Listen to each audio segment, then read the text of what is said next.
gables, and it's visually varied. And you need a building that's visually varied. You need a building that has not just planting, but corridors, alleys. Think European streets. Think a building that somehow pays attention to the small nature of Woods Hole, but also stands by itself as an interesting and worthwhile building. Thank you.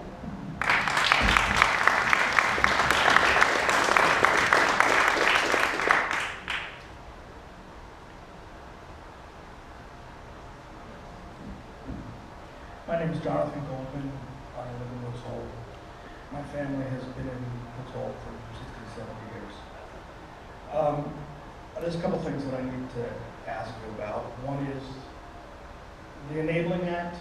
Another is specifically how much change has happened that I think that the Steamship Authority has a huge impact on, and that's a basic transportation-related conflagration from the bridge all the way down.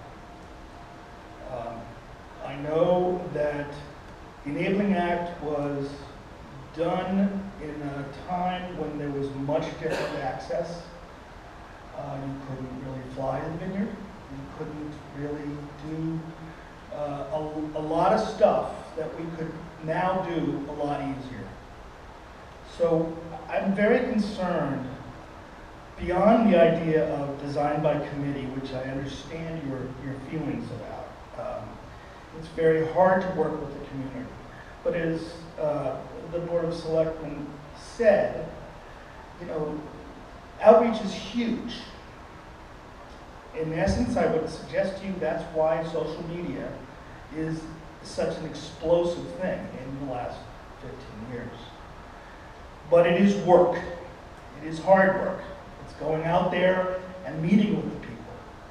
I'm a painter, and I've been painting people's portraits in the village of Woods Hole. The second to last one that I just did was of a Coast Guard. He's a bosun's mate, second class. Now, I don't usually talk to Coast Guard people, but he was in the Woods Hole market, and I chatted him up, and I said, do you mind if I do your portrait?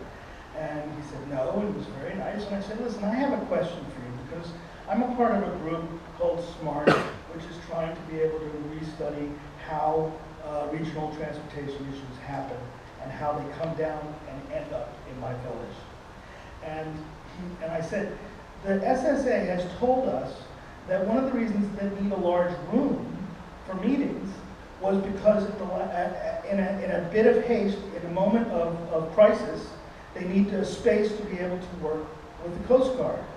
And this guy said that's not true. So it's just endemic of the larger pictures of you saying something and then the opposite being the case. We all who live near or are besieged by the Woods Hole Road's growth are told jake braking is not supposed to happen. And that you tell your shippers that come through there that it's not supposed to be done. Every single day, like clockwork. I'm not on the road to say, oh, that's such and such a shipper. But I know that every day, at least 4 or 5 times, starting in the morning, are jake braking. Now, the problem with this is there's no policing mechanism. So even if you say you're supposed to tell them, and you do tell them, the trucker won't necessarily do it. So where's the follow-through? The same is true, frankly, for the architectural renderings that I saw. The use of the idea of salt box as a regional vernacular architecture was historically the addition of a long, deep sloping roof in the behind the house, usually to cover the wood to heat the house. Okay, of course this is an ancient history comparison, but when you're talking about a commercial scale building, it doesn't compute, it just doesn't translate. And I have to go back to what Mr. Whitwell said at the very beginning, and this is very important, that there's no sense of belief in our community that what you say is anything other than an imposition on our life.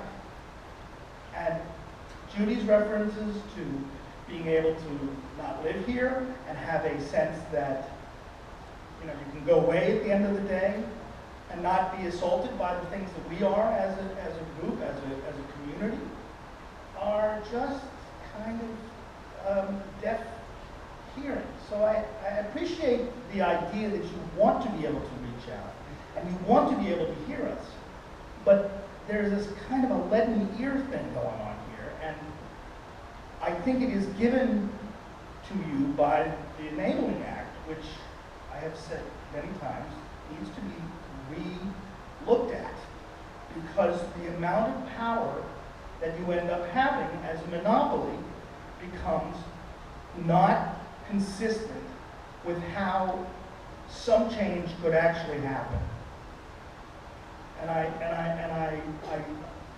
We are besieged in the village, and we really need to stop building.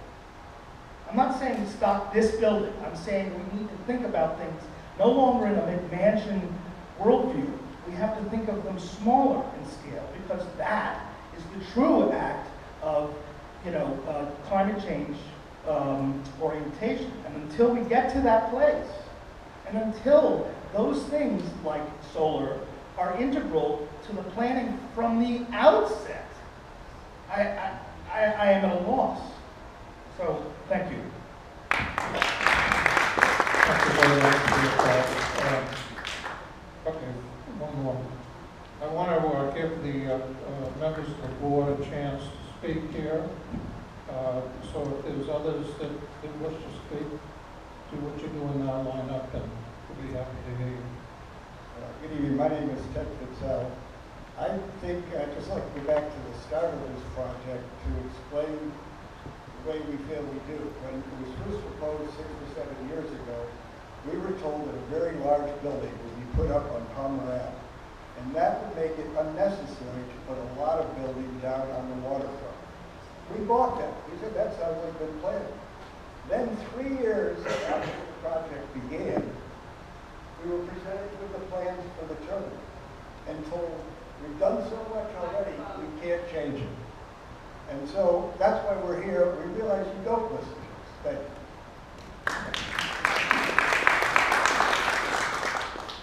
The purpose of this meeting, we claim, is to listen to us, get our ideas. I think you've heard a number of ideas. There was a show of hands, the applause. They show where our unanimity is. But I'd like to ask you, at the same time we're asking the audience, the participants, the key members of this meeting, what has come out of this meeting? What have you guys learned from us? Do you have any ideas that you can tell us that you think that we want as a group? And can we find out whether the participants of the meeting agree with you, whether your summary is consistent with their ideas? And I think it requires a dialogue back and forth. Specifics, not you want a bigger building, we can't build it. Why can't you build? We want details, not just platitudes. Why can nothing be moved from the current location? Just because you got permits, and you got the permits before you consulted with us. Now you say we can't change anything. So can you please explain and allow the audience directly by applause or hands to communicate with you whether there's an agreement on your assessment of the desires of the community and your evaluation? Because we're not going to get into a dialogue. Bob started out, and he gave all of the reasons, for our position, all of the reasons. and they're online, you can get them yourself, and we don't need to go back and repeat them. For what we got out of here tonight, I see a lot of people very frustrated with the authority. We certainly don't appreciate that, and I can tell you that I know we'll try to do whatever we can, but it's going to take a long time. I think it's too deep. But right now, I'd like to turn this over to the board and to get some of their thoughts and then their input, because it is getting later, and we'd like to get up. Okay, I'm sorry. Go right ahead, man. Not cut us off with a time limit. I don't intend to go to 9 o'clock at night. That's not what you said. You said we're not with a time limit.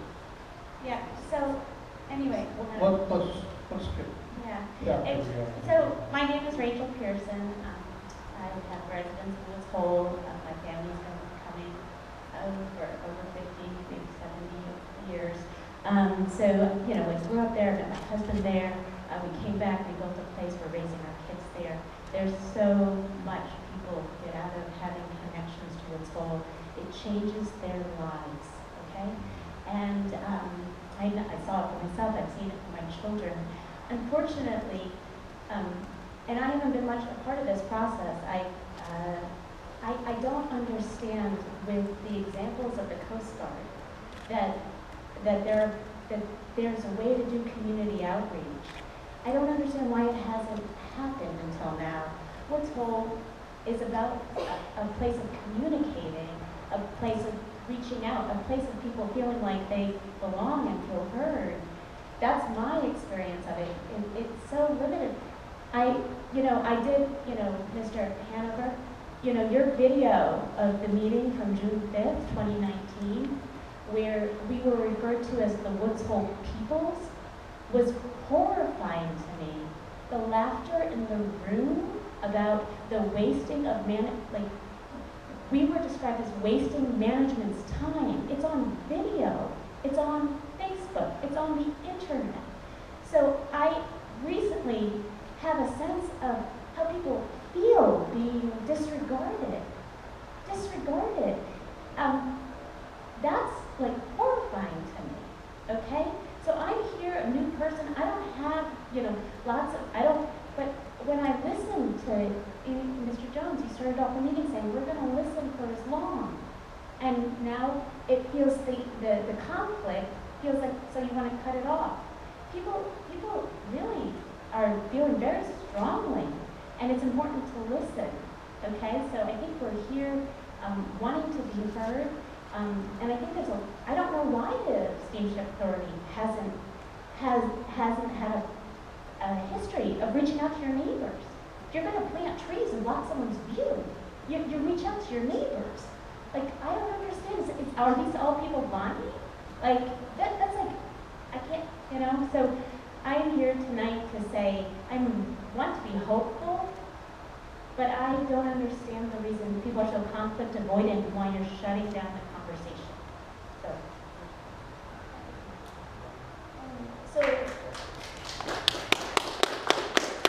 thank you to my mother and my mother's daughter. My name is Margaret Hines, and I'm here, and this is my first time being a part of a community event like this. This is a community event. The community is here, and we are hearing from different sides of this conflict that is happening. So I've been over here sort of absorbing all the information, and I know everyone else here has been too, but I think it would have been helpful since that we've heard from all of you in the audience tonight, and we've heard from you on the stage. I was just wondering, like, maybe what are the 5 takeaways that you guys have heard, just for me to, just to summarize what's happened out of this meeting, because I know something that possibly might help is what are the main points that got done, because there are a lot of different things, there are a lot of different emotions, but just like, what are the 5 things that you guys are hearing? Like, I'd just like to know what you've taken away.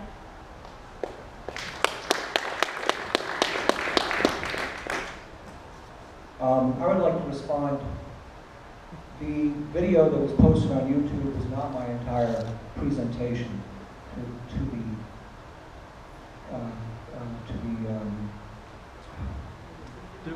commissioners, not the marketing, county commissioners, all right? What you saw was my frustration at not being able to provide for you what you would like and provide for the steamship authority for what they would like. What was not shown on that video was the fact that I gave instances of where we are still working on trying to get the trash trucks barged over to New Bedford. Last year, we diverted 72,000 people from coming through Woods Hole by licensing C Street. That we are looking into electric buses. We were talking about electric boats. We are constantly trying to make lessen the burden on Woods Hole. And I'm very frustrated by this. And personally, I happen to like the terminal that's there right now, to be very honest with you. It doesn't work in the long run. We have a permit for it that is only 5 years old, and then we get fined if it isn't changed. But we can certainly try to make other changes.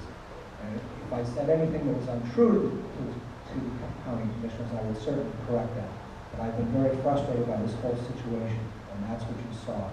But I continue to work and try to lessen the truckload and lessen the passenger load through Woods Hole.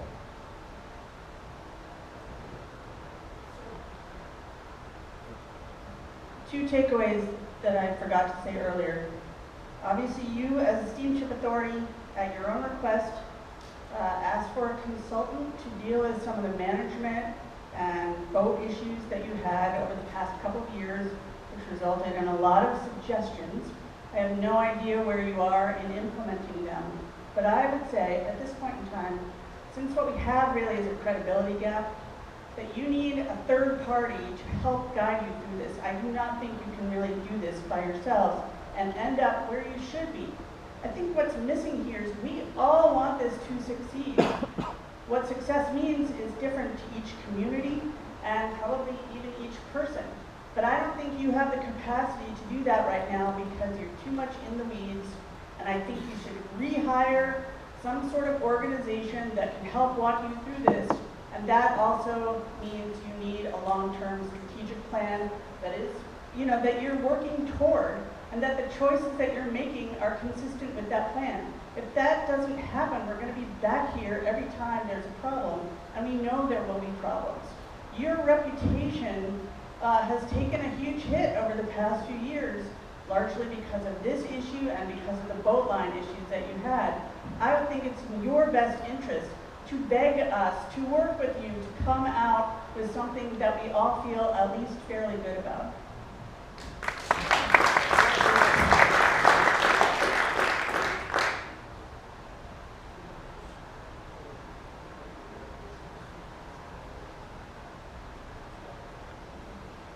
So in regards to the HMS recommendations, working on those, the strategic plan is something that we're looking for an outside consultant to come in to help guide us through that process. The other elements of the recommendations are at various stages of implementation in regards to that, but that's one side of our operation in terms of what here. So there's been a number of people who've commented about what are our takeaways. So some of the takeaways, just speaking for myself, I'm not speaking for the board, I'm not speaking for any other members of the staff, but I see the frustration, I hear the frustration in the tone of what everyone's doing. Believe you, we're frustrated too, because we would like to get to a point where it's a workable solution for both sides, and we're trying to find a way that we can possibly get there. And I know one of my other things is that you indicate there's a lack of confidence in what we say. Well, I hope that you can deep down you can start to think about how we have been trying to look. I think there's obviously a lack. People commenting on a lack of input. So there has been input over the years, perhaps not to the level that some people would want to see.